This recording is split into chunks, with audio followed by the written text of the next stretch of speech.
So thank you for everyone who is here. This is the kind of the second public listening session, more focused towards the local hazard mitigation plan. So some of the information you might hear might sound familiar if you were here for the first one.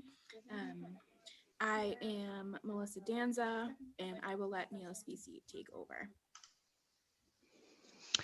Okay, good evening, everybody. Thank you, Melissa. Melissa's helping out with driving the ship on this tonight, which is greatly appreciated. Like Melissa said, my name is Neil Specie. I'm a lieutenant with the fire department, and I'm also a director of operations with Southborough Emergency Management. Like I said, we have Melissa that's going to be involved tonight. She's a conservation agent, and we have Lindsay McAmer, who is from our vendor, PAR Corporation. Real quickly, like Melissa said, we've been doing the MVP, which was completed, which is awesome. That's phase one of our project. And then the local hazard mitigation plan, which is just a listening session for that. Local hazard mitigation plan has been around for numerous years. It's through the Federal Emergency Management Agency, or FEMA. MVP, the Municipal Vulnerability Preparedness, is something that's new, and it's spearheaded by the state, but it's very similar to the local hazard mitigation plan. It just focuses more on climate change more than the hazard mitigation. The hazard mitigation and the hazard mitigation and the MVP was the same project managers, Melissa Danza, John Parent, Karen Galligan, and myself. John Parent is the facilities director for the town. Karen Galligan is the DPW superintendent. So it was the same team working towards the local hazard mitigation plan. And when we did the meeting to develop all our priorities and such, we did it in concert with the MVP. So we've been good about not having to double up our work. So what is the hazard mitigation plan? So it's basically what it says it is. It's the town's ability to identify and prioritize the hazards that impact Southborough or could impact Southborough. And then we go through those, what we can mitigate, how we can mitigate, and then put some goals forward on working towards mitigating those to reduce loss and return to normal operations as soon as possible. And with the completion of this, from here, it goes through the state for review. It goes to the Federal Emergency Management Agency for review, and eventually through the Board of Selectmen to get adopted. And at that point, we will be eligible for federal funding for hazard mitigation, which is a wide scope of aspects, anywhere from rebuilding culverts for flooding to purchasing generators for essential facilities and things along those lines. So there is a good means to accomplishing this. And with that, I'm going to turn it over to Lindsay, and she is going to go through a PowerPoint. And like Melissa said, some will be similar to the MVP, but there's some additional aspects that are specific to the hazard mitigation. Awesome. Thanks, Neil. Thanks, Melissa. Yeah, so my presentation here is going to walk through the current status of the hazard mitigation plan. And because the municipal vulnerability preparedness process is so linked to the hazard mitigation planning, a lot of what you'll hear is what was the process that we went through for that as well. So I'm Lindsay Mockamer. I'm from PAR Corporation. We are the consultants that have been working with the town for both of these plans and executing the planning process. So I'm just gonna click through my slides here. Should have tested that. There we go. All right, so just as a refresher, what is the MVP program? It really is a community-led process that kind of leverages town partnerships to plan for climate change hazards. So that's where the MVP program is something that's useful for local hazard mitigation plan, is because we're thinking about hazards that are related to climate change and incorporating that into the local hazard mitigation plan. The MVP program itself does inform statewide efforts. So statewide, the hazards that are of focus for the communities and the ways that the communities are planning to mitigate them is shared at a statewide level and used for planning at that scale. It certainly unlocks additional funding opportunities in the form of MVP action grants.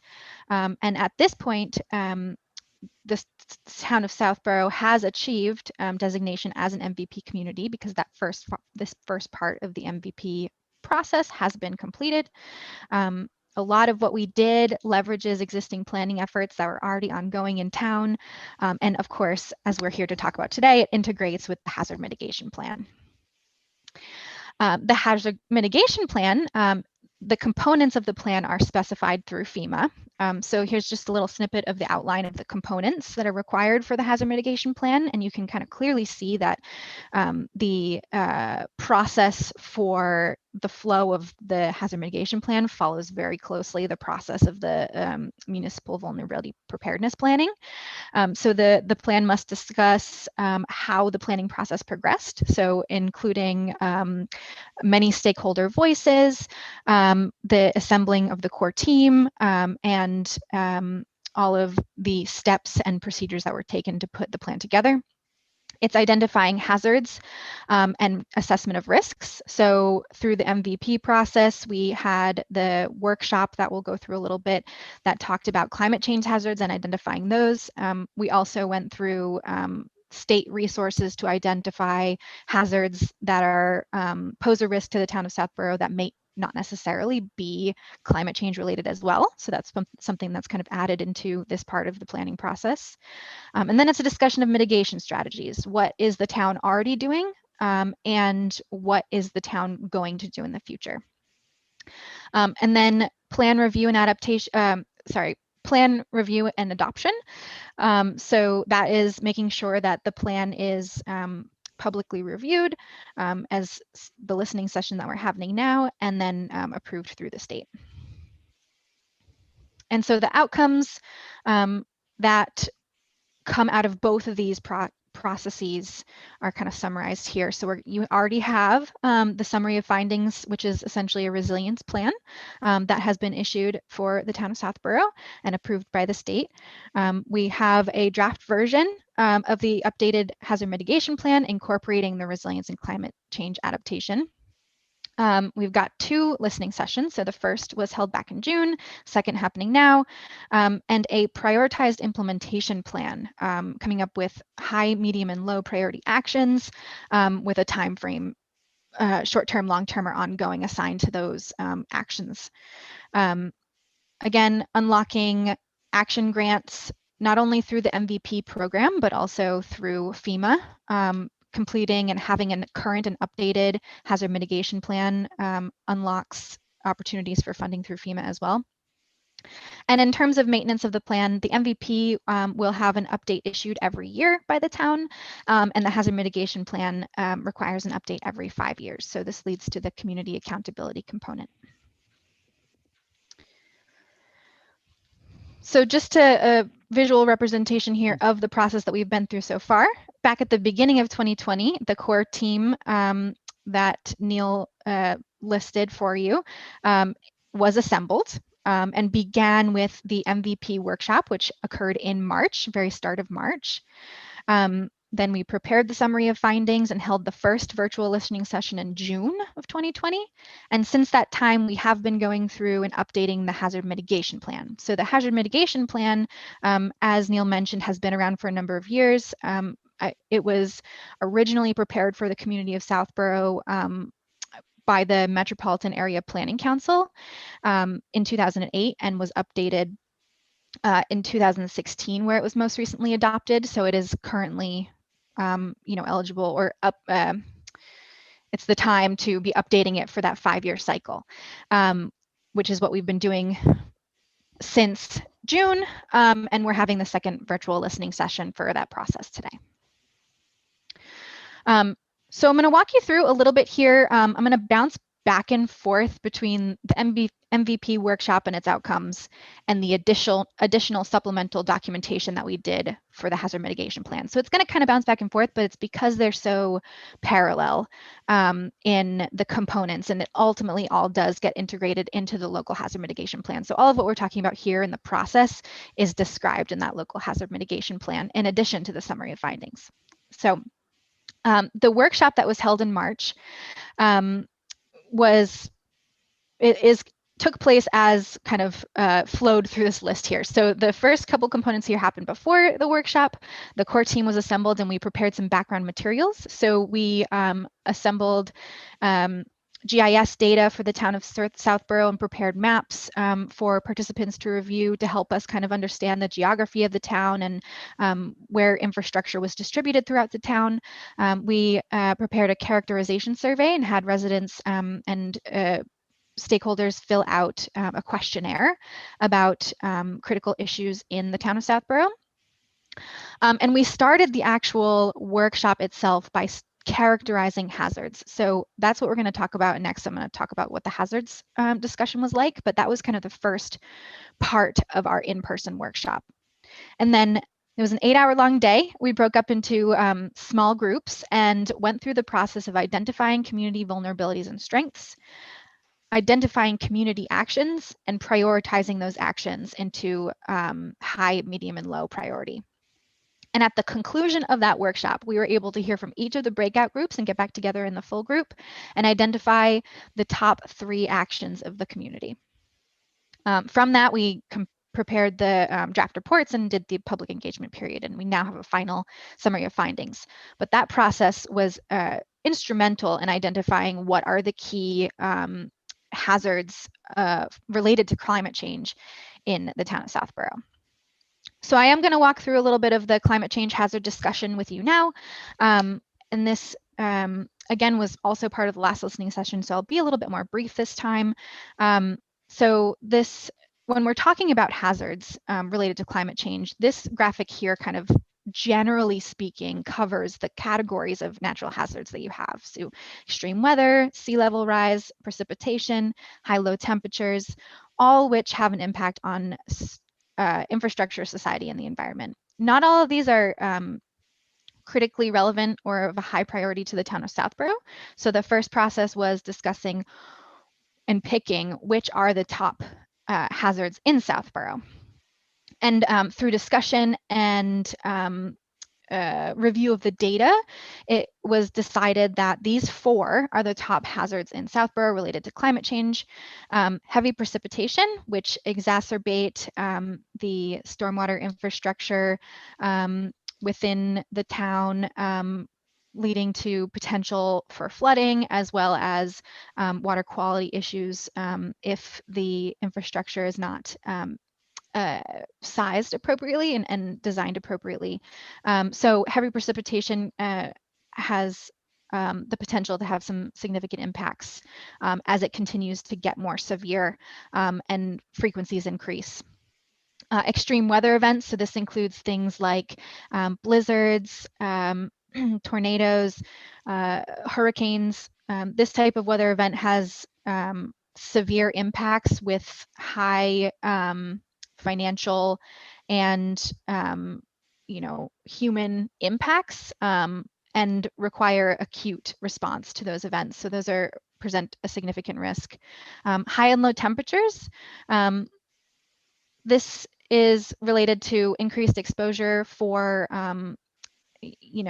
community members and being able to provide adequate protection from high and low temperatures, as well as kind of contributing to this last item here, disease. And so that is, at the time that we were having the discussion was in March. So it was definitely one of the things from an emergency management perspective and a climate change perspective, changes in climate can have an impact on disease and needing to manage the fallout from not only human disease, but biodiversity and diseases that can happen in nature as well are a substantial risk to health and biodiversity in Southborough. So part of the accounting that we did for the local hazard mitigation plan was reviewing some of the state resources for hazards in the state of Massachusetts. So the state hazard and climate adaptation plan itemizes risk summary by county. So these tables here are from the local hazard mitigation plan that show the top hazards over on the left here. So flooding, winter storms, hurricanes, earthquakes, tornadoes, landslides, brush fires, and dam failures with varying levels of frequency and severity. And on the right is an itemization by month and year of some of the hazards that have happened over recent history within the state. So really digging into what has happened in the past here was a significant component of what we did for the local hazard mitigation plan, and making sure that this is all itemized and properly characterized since it was most recently updated in 2016. So I'm just gonna talk through here. The next few slides are again related to those climate change hazards, to show you some of the data that was reviewed again from some state resources. So Resilient Massachusetts is a clearinghouse of climate change data that the state has prepared for communities to understand what hazards we're facing and how they're relevant. So again, in talking about increase in precipitation as a significant concern for Southborough, something to note here is that the days with precipitation greater than 1 inch, which is a relatively substantial storm size, are projected to increase by 8 to 10 days more per year by 2050. And even more than that if you look out towards 2090. Yeah, 2090, well, it doesn't sound right coming out of my mouth. So the projections for high and low climate model scenarios show that over time, this is going to become more of an issue for increase in precipitation. In discussing extreme weather, this is kind of talking to some of the severe events that we've had to deal with in Massachusetts and showing that what are those financial implications that happen and what are the real human impacts and damage. So, talking about in March and April of 2010, a series of storms and flooding events that caused over $145 million in damage, or in receiving the assistance from the individuals and public for managing that damage.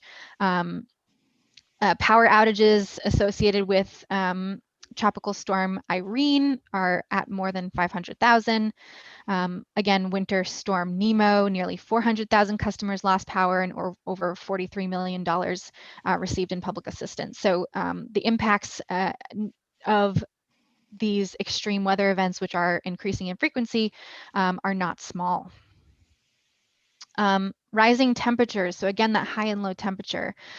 When you look at projections out to 2050, the days with a maximum temperature greater than 90 degrees Fahrenheit are projected to increase by 6 to 22 days per year.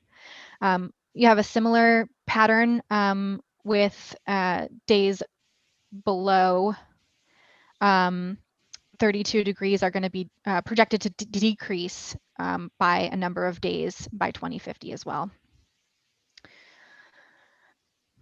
So all that data is to say that was what led us into the workshop for the municipal vulnerability preparedness. So framed by these climate change hazards, we went into this with the goal of identifying what are the critical assets and vulnerabilities in town, and how can the community respond to mitigate those risks accordingly. So we went into the workshop that day with mapping resources. As I mentioned, we prepared GIS maps to frame us with where are the critical pieces of infrastructure in town, where are the critical environmental factors, how is the society distributed, and how does it relate to where things, where the vulnerabilities are. We had a facilitation team of Park Corporation and Linnaean Solutions that led the breakout groups of all the attendees that were there. And the workshop involved community stakeholders, including Board of Selectmen, town committees, DCR and MWRA, community groups, and local businesses. So a wide array of voices represented. And from that discussion, I'm going to talk through the couple things that came out of it. So we already went over what the top hazards were identified as part of the workshop, and the top concerns. So the top assets and vulnerabilities in town that came out of that workshop were causeways, transportation network, and wetland resources and water bodies. So the first, the causeways, the primary 4 causeways in town are viewed as a vulnerability in the sense that they create a bottleneck for transportation with one direction in each way of traffic. They can create kind of backups in the event of emergency response or needing to respond in the cases of some of the severe weather events. Also, the utilities that go across them are vulnerable to if they're above ground or otherwise to damage during some extreme events. So those were viewed as one of the top concerns, definitely represented among many of the breakout groups, a lot of commonalities in the points of discussion in that workshop.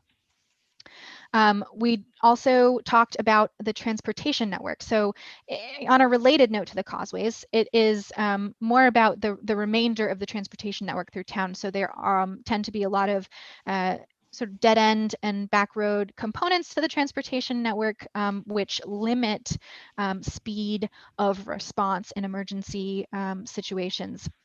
So finding ways to reduce response times, increase connectivity of the transportation network was viewed as a top concern. I'm getting into the actions a little bit, but that was a top concern as a resource.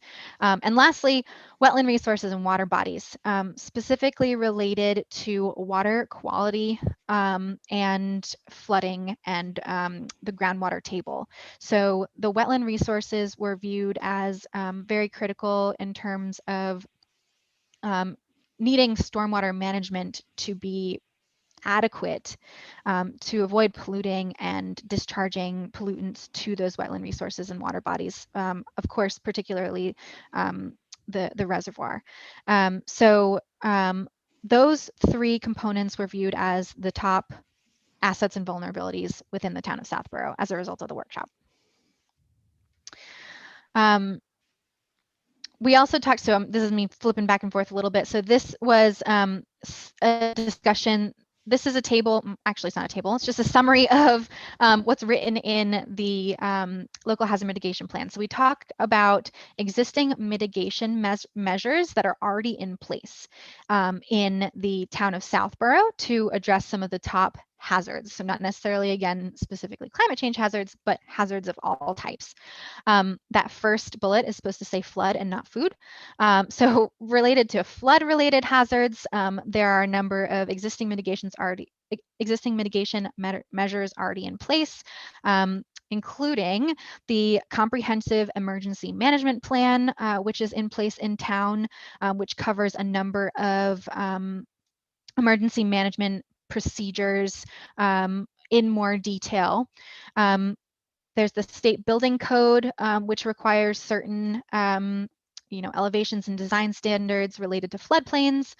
There's also the Sudbury Dam Emergency Action Plan, which is another plan that's already in place. Subdivision rules and regulations and zoning regulations both have substantial components related to drainage management, reduction of impervious area, design standards, which require developers or anyone working on development in town to adhere to those standards. Street maintenance protocols are in place, including regular sweeping, catch basin cleaning, and also public education components for stormwater management are in place as a mitigation measure for flood-related hazards. Dam failures, again, the Comprehensive Emergency Management Plan addresses that. There are permits required for construction of dams, as well as DCR dam safety regulations. Wind-related hazards, again, we have still state building code that it addresses design criteria for resisting wind. Tree trimming procedures are in place in town that regularly, if residents notify the town of downed trees and diseased trees, those will be taken down. There are priority restoration areas that have been worked out with the utility company, as well as emergency backup power, which is provided at certain facilities in town, the public safety facility, DPW, and Corderville Hall. Last three here, winter-related hazards. There's snow removal procedures in place throughout the town, including salting and sanding. Fire-related hazards, permits are required for burning, as well as the fire department is involved in subdivision review. And geologic hazards, these are addressed in the state building code. So for earthquakes, there are standards for that as well. So this was an accounting that was done for the local hazard mitigation plan of what is already happening in town related to these significant hazards. And then the last or substantial component of the local hazard mitigation plan is talking about future plans for mitigating risk and improving resilience. And a big component of that was all of the actions that came out of the Municipal Vulnerability Preparedness Workshop. So these that are listed here were the top three. Again, as I mentioned, when we came together as a large group and we identified for the town the top three priorities, this is what came out of it. The report itself has a full accounting of not just the top three, but all the other high priority actions, the medium priority actions, and the lower priority actions. So those are all in summary of findings from the MVP and have been integrated into the local hazard mitigation plan as future measures for mitigating risk. So to summarize these top three, first, most of these relate to what have been viewed as the top priority assets and vulnerabilities in town, right? So they're actions that generally respond to those. So the first is for stormwater management. Particularly updating rainfall standards so that the requirements in town for new designs or upgrades, however it would be written, but would require using newer data for identifying design storm sizes. This would help with properly sizing of culverts as well as stormwater management systems so that the capacities are adequate, as well as providing proper treatment and preserving water quality as well.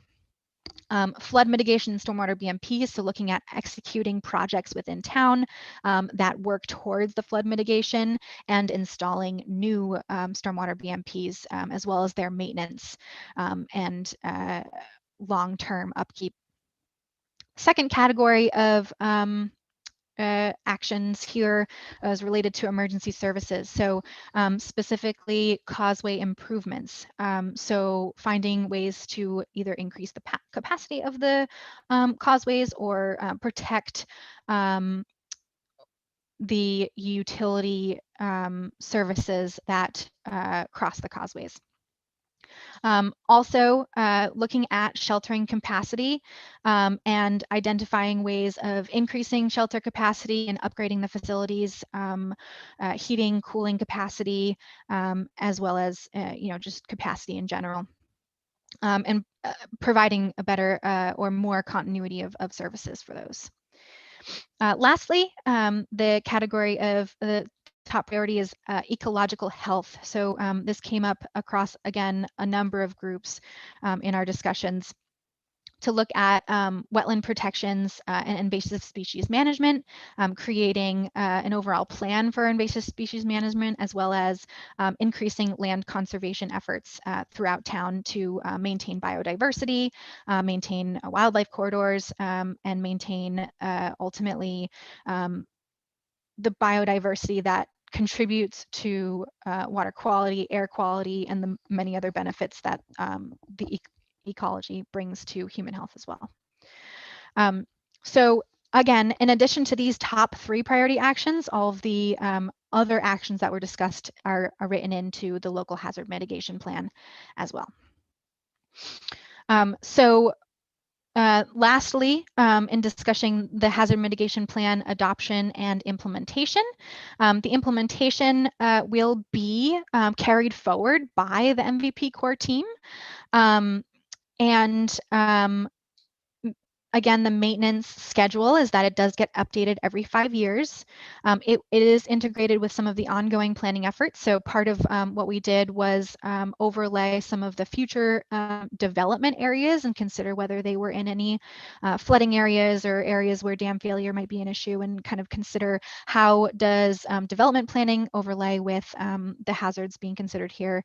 And lastly, in consideration of this plan, we did identify a kind of a list of potential funding sources for those future priority actions that could be used to actually execute the priorities in this plan. So a number of sources listed here. The Municipal Vulnerability Preparedness program has the action grants. The State Emergency Management Agency, U.S. Department of Agriculture, Army Corps of Engineers, the town of Southborough itself, as well as the Department of Conservation and Recreation. Again, there's a lot of not common ownership, but variety of stakeholders, variety of owners of land within the town, and a variety of programs available through these agencies that could offer grants or funding sources of various types to make this make the actions a reality. So in general, that's a summary of the work that's been done in across both the Municipal Vulnerability Preparedness Plan and the Hazard Mitigation Planning, which follows a very similar process to the MVP, but includes a little bit more documentation of risks that are not necessarily climate related. And so that brings us to what we have as the kind of the summary of the draft plan here. And I am Hand up, so I will allow him to talk. All right, Sam, you should be all set. Okay, can you hear me okay? Yes. Yes. Thank you. A couple of questions, if I may. One is, I'm still wrestling with sort of the big picture view of this process. Is this the last component of this planning activity, or are there 7 more sub-plans that we need to do going forward? Or basically, are we done with this process once we get this particular plan in place? So I'm just flipping back to the process here. This is the last step of the process. So after the listening session, if we receive feedback, we will make updates to the hazard mitigation plan, kind of in conjunction with Neil and Melissa, and that plan will then be reviewed by FEMA. But there are not 4 other plans that follow the hazard mitigation plan that we need to do to have a complete set of plans for this entire process. No, unless I want to make sure if Neil and Melissa, if you have any other things that are either in the works, but these 2 plans that are kind of happened together, there's no additional step or plan that we will be working on with the town. So Sam, this is Neil. Yeah. So real quick, this is one of many plans that the town has. Sure. Yeah. We have the comprehensive emergency management plan, continuity of operation plan, shelter plan. So when she refers to how they sync together, they all kind of tie together and don't contradict each other. But I just want to be sure, are we missing any key components at this point? These 2 plus the other things that are already in place are a representative, appropriate set of plans that position us to deal with any issues relative in this particular area? No, for this project, for the local hazard mitigation, the MVP is completed, and the hazard mitigation. Once we get this, the summary of findings go to the state, and then it goes for review. Then it goes to the feds for review, and then it comes back for adoption by the Board of Selectmen. So, right. But when we get this finished, I guess what I'm struggling with here is this process plus the other things that you already have in place represent a complete set of plans for all of the reasonable contingencies that we want to look at here, or are there other components that we are missing here that we need to launch and make sure we've got covered? Okay, yeah. Okay, no, I hear what you're saying. We have been pretty aggressive over the past 10 plus years on identifying and coming up with plans. So Right. they're all living documents. I think we have just about everything covered. A lot of the responses overlap Right. similarly, but I think, but I mean, it's always, like I'm saying, it's a living document. Hazards change. We might find something next year that the town identifies as vulnerability, and we can address that going forward. So, but yeah, everything that we have currently, we have addressed. Is pretty well covered, you feel? Yeah. But yeah, I've been sort of keeping a distance eye on this process for a number of years, and I clearly appreciate there's been a lot of activity over the last 10, 20 years in these planning areas, which is great. I just want to be sure we're not missing anything that we need to get on the radar here for. We need to launch this project and get the final piece of the planning in place. So it's good that we're in pretty good shape. Yeah, we're in good shape. But I will definitely speak up if we need something. Sure. Another question relative to timing here.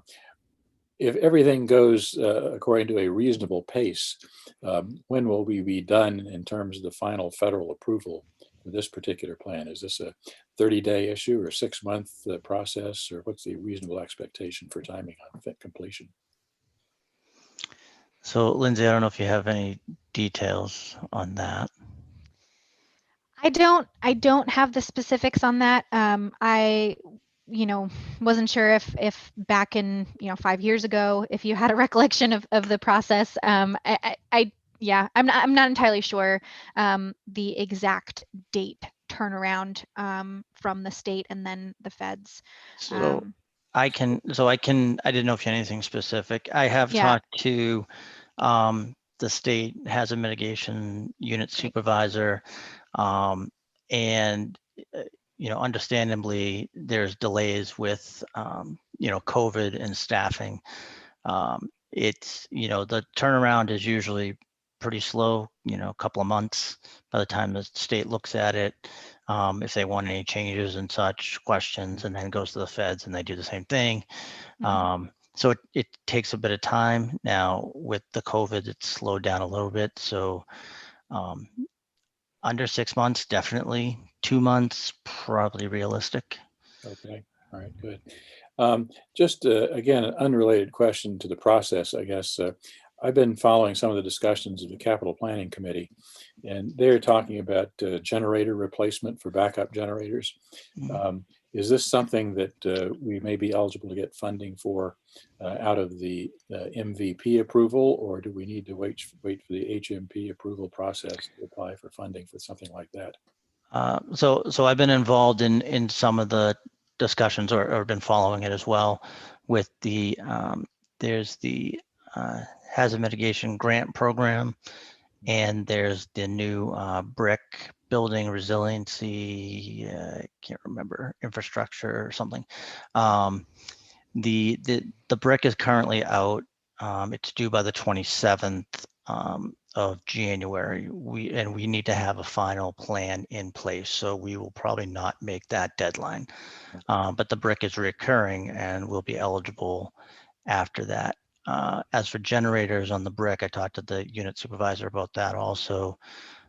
They're really, since the brick is new, they're really focused on climate aspects and infrastructure, not so much generators.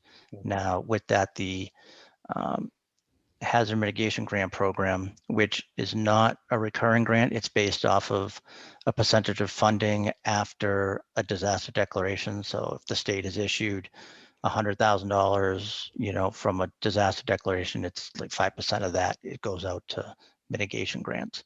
And we've been successful with that. That's how we funded the generators for Corderville Hall and for the updated generator for DPW.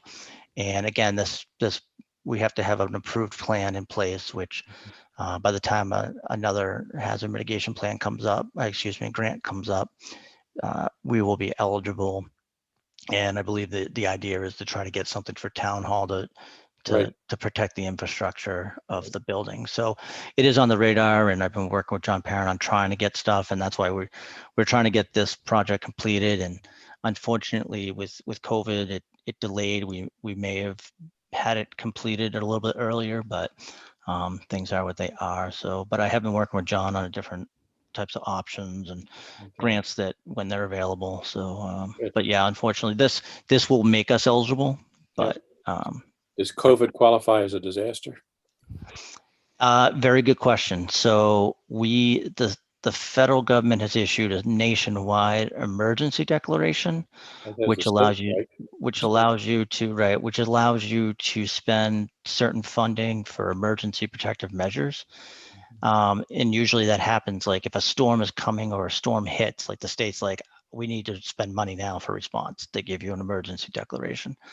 Whereas, and then post, they look at your dollar loss and they determine if you make a major disaster declaration. And once the major declaration, that's considered a lost revenue. And then if the state has issued that, then the percentage comes out. So just real quick, like for example, if you get, a major hurricane that comes through, either right before it makes landfall or during it, the state realizes, oh my God, we're overwhelmed. The feds, we're going to need to spend money for emergencies. They say, okay, go ahead, we'll fund that. And then post, they go around and they look at all the damage and they look at all the infrastructure loss and the financial loss. They come up with a total. They have to meet a threshold set by the government. And if that threshold is met, and it goes by county, then the President of the United States will issue a major declaration, which then allows you to do public assistance, which is municipal money reimbursement, or individual assistance, which is general public assistance. And then at that point, once that's done, within probably the next year or two, the 5% mitigation grants are available. Okay, all right, good. I guess we've declared an emergency. I think the state has as well. I don't know how an emergency differs or is like a disaster, but sounds like you're keeping a close eye on that, which is great. Thank you. Yep. You I want bet. to monopolize the question, so thanks, Melissa, for the opportunity to ask. Excellent. Thanks, Sam.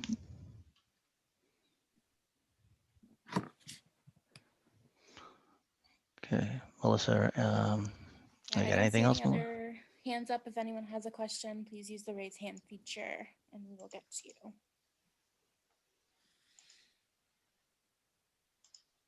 I'm not seeing any.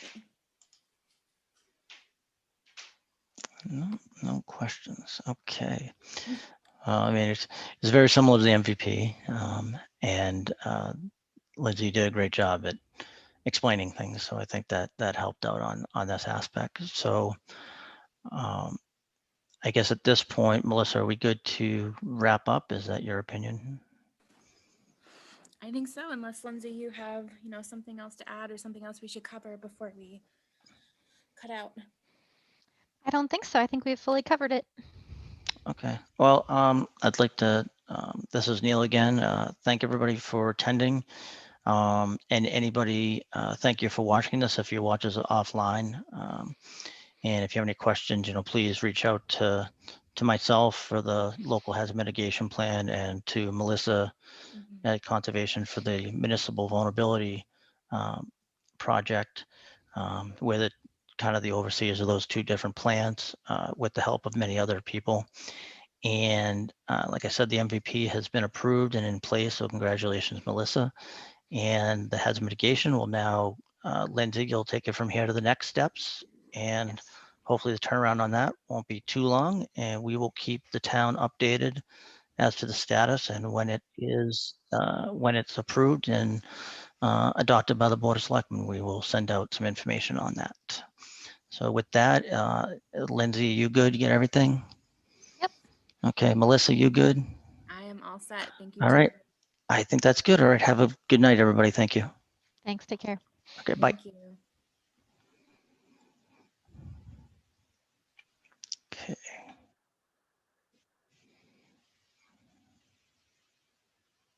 Okay. Thanks, Melissa.